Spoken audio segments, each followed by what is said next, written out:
Bismillahirrahmanirrahim. Assalamualaikum warahmatullahi wabarakatuh. Saya ucapkan terima kasih kepada moderator atas kesempatannya. Yang saya hormati dosen penguji pada sempro hari ini. Baiklah, saya di sini Ria Septiani, mahasiswi Pendidikan Ekonomi kelas Indralaya, akan membacakan hasil proposal penelitian saya yang berjudul tentang pengaruh model pembelajaran Think Pacer terhadap minat belajar peserta didik pada mata pelajaran ekonomi di SMA Negeri 1 Indralaya Utara. Sebelumnya saya ucapkan terima kasih kepada dosen pembimbing saya, Bapak Dr. Nudin MPD, Ibu Dian Eka Amdina SPD MPD, dan Ibu Dwi Hasbidayani SPD MSI.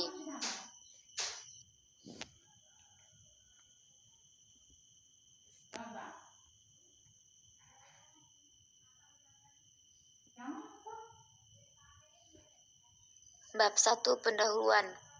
Yang pertama yaitu latar belakang penelitian. Pada latar belakang ini saya mengambil 5 poin. Yang pertama yaitu pada kurikulum 2013 ini siswa difokuskan sebagai studi center. Jadi seiring perkembangan zaman, guru saat ini difokuskan sebagai seorang fasilitator yang hanya menyediakan. Kemudian siswa itu harus berperan aktif ataupun show up di kelas tersebut, sehingga adanya interaksi ataupun timbal balik sama guru dan siswa. Kemudian yang kedua yaitu pentingnya pendidikan. Pendidikan sendiri merupakan usaha sadar dan terencana untuk mewujudkan suasana belajar dan proses belajar agar siswa secara aktif membangun potensi dirinya untuk memiliki kekuatan spiritual keagamaan, pengendalian diri, kepribadian, kecerdasan, akhlak mulia, serta keterampilan yang diperlukan dirinya, masyarakat, bangsa, dan negara. Kemudian yang ketiga yaitu di SMA Negeri 1 Indralaya ini masih menerapkan teacher center. Jadi masih banyak guru itu menggunakan metode ceramah yang hanya memberikan materi tanpa adanya timbal balik sama guru dan siswa. Kemudian yang keempat itu yaitu di SMA ini belum menerapkan yang namanya model pembelajaran Think Pacer. Oleh karena itu, saya mengambil sekolah ini sebagai penelitian saya agar di sini saya bisa menerapkannya model pembelajaran Think Pacer ini. Kemudian yang kelima yaitu minat belajar di sekolah SMA ini tuh masih sangat minim atau sangat kurang. Jadi sangat disayangkan apabila SMA ini kan sebagai SMA yang unggul, sebagai SMA yang favorit, jadi harus mempunyai minat yang besar. Kemudian yang kedua yaitu permasalahan penelitian. Pada permasalahan penelitian ini yaitu apakah ada pengaruh model pembelajaran Think Pacer terhadap minat belajar peserta didik pada mata pelajaran ekonomi di SMA Negeri 1 Indralaya Utara.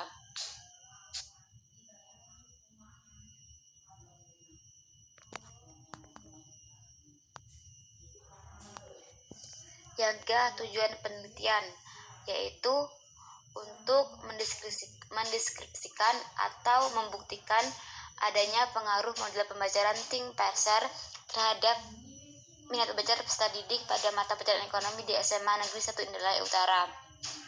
Kemudian yang keempat yaitu manfaat penelitian. Ada 3 manfaatnya, yaitu yang pertama bagi peserta didik, yaitu membantu peserta didik lagi dalam pembelajaran dan meningkatkan minat belajar pada mata pelajaran ekonomi. Yang kedua, bagi guru, yaitu dapat digunakan sebagai referensi mengetahui minat belajar peserta didik pada mata pelajaran ekonomi. Yang ketiga, bagi sekolah, yaitu dapat digunakan sebagai acuan untuk melakukan kebijakan model pembelajaran dalam rangka peningkatan minat belajar peserta didik pada mata pelajaran ekonomi yang ada di sekolah.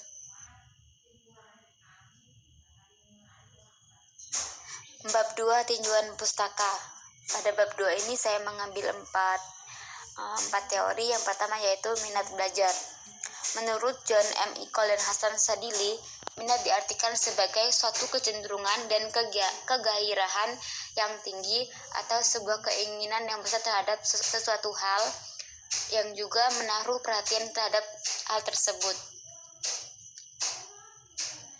Kemudian menurut Muhyiddin Syah ini ada faktor mempengaruhi minat, yaitu yang pertama faktor internal. Nah, faktor internal itu meliputi aspek fisiologis dan aspek psikologis. Untuk aspek fisiologis ini berupa kondisi jasmaniah atau fisik kita. Yang kedua itu aspek psikologis ini yang terdiri dari intelijensi, sikap, bakat, dan motivasi. Kemudian faktor yang kedua yaitu faktor eksternal, yaitu aspek lingkungan sosial dan aspek non sosial. Aspek lingkungan sosial ini berupa kelompok, teman, dan masyarakat, sedangkan aspek non sosial ini berupa rumah, peralatan, dan alam sekitar. Kemudian yang ketiga yaitu faktor pendekatan belajar.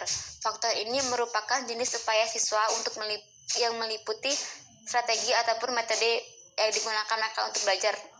Nah, faktor ini juga disebut sebagai faktor emosional siswa tersebut. Kemudian ada ciri-ciri minat.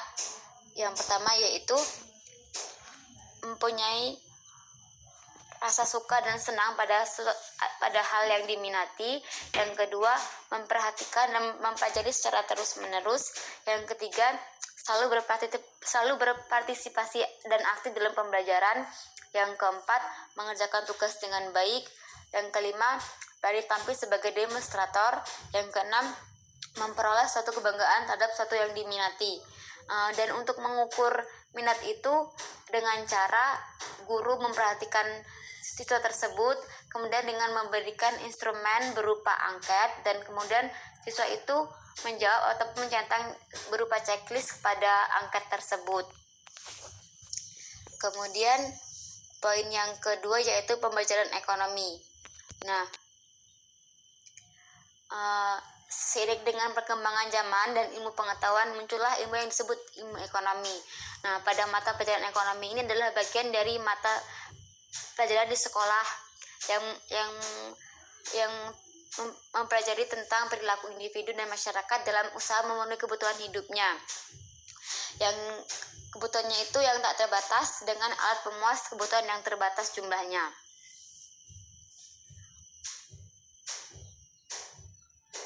Kemudian untuk yang ketiga yaitu pembelajaran kooperatif. Pembelajaran kooperatif ini merupakan metode belajar yang mana siswa itu bekerja sama atau membentuk suatu kelompok kecil dengan cara saling membantu atau dengan mendiskusikan. Kemudian yang keempat itu yaitu metode think pair share. Menurut Martinus Yamin, metode pembelajaran TPS ini merupakan cara melakukan atau menyajikan, menguraikan, memberikan contoh, dan memberi latihan isi pelajaran kepada siswa untuk mencapai tujuan tertentu. Dalam pembelajaran, guru itu harus menggunakan metode yang bervariasi. Nah, dengan metode TPS ini yang bisa membuat minat siswa itu semakin meningkat dan menjadi kelas yang aktif. Untuk langkah-langkah pembelajaran think pair share ini ada 3, yaitu thinking atau berpikir. Jadi di sini guru mengajukan pertanyaan kepada siswa dan siswa itu diberi waktu untuk memikirkan pertanyaan ataupun menjawab pertanyaan tersebut. Yang kedua itu berpasangan atau pairing. Nah, di sini guru setelah mereka berpikir masing-masing, guru meminta mereka untuk berpasangan. Misalnya dengan teman satu bangkunya. Kemudian mereka mendiskusikan apa yang telah mereka pikirkan tadi. Nah, kemudian untuk yang ketiga tuh langkah tadi itu adalah sharing atau berbagi. Nah, setelah mereka berdiskusi secara pasangan, nah mereka tuh menyampaikan hasilnya tuh secara forum ataupun secara global di kelas tersebut.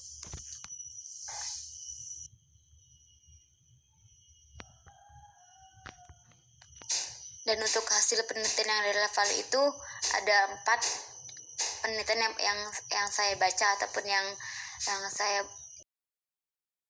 Yang pertama itu yaitu yang dilakukan oleh Leni Marlina Umihiras dan Devi Afrika dengan judulnya yaitu pengaruh penerapan modal TPS terhadap minat belajar siswa kelas 7 pada mata pelajaran biologi di MTS 1 Palembang. Yang kedua itu dilakukan oleh Hari Kurniawan, Syaiful, dan Justina dengan judul pengaruh modal TPS terhadap minat belajar pada pelajaran IPS.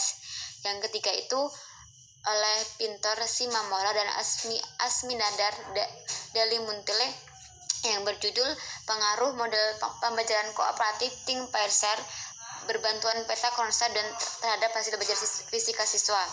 Yang keempat yaitu dilakukan oleh Egy Dewi Nida yang berjudul pengaruh model kooperatif Think Parser yang berbantuan peta konsep terhadap prestasi belajar fisika.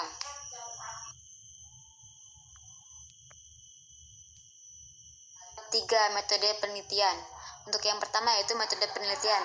Metode yang saya ambil ini adalah metode korelasional atau yang bersifat kuantitatif, di mana teknik pengambilan ini berupa random ataupun secara acak dengan memberikan instrumen penelitian berupa angket. Kemudian untuk variabel penelitiannya yaitu ada dua. Yang pertama variabel bebas atau X, yaitu model pembelajaran Think Parser. Terus kemudian variabel terikatnya atau Y yaitu minat belajar siswa. Kemudian untuk definisi operasional variabelnya itu ada strategi dan minat belajar materi ekonomi. Selanjutnya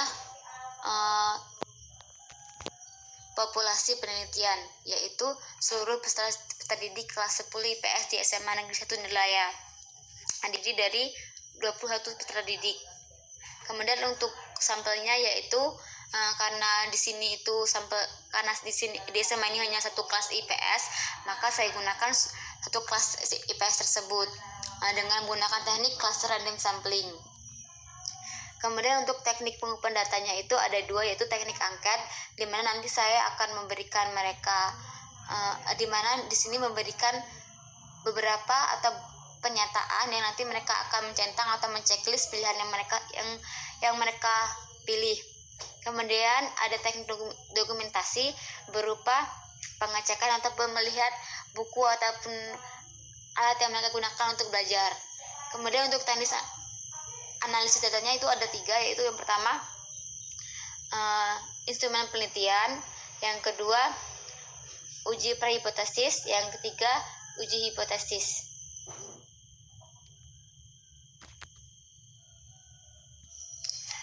Itulah tadi yang dapat saya sampaikan. Jika ada kata salah saya mohon maaf, dan untuk Bapak Ibu dosen sebagai dosen penguji silakan untuk memberi komentarnya ataupun memberi saran kepada saya ke depannya, dan saya ucapkan terima kasih banyak atas perhatiannya. Saya akhiri. Wassalamualaikum warahmatullahi wabarakatuh.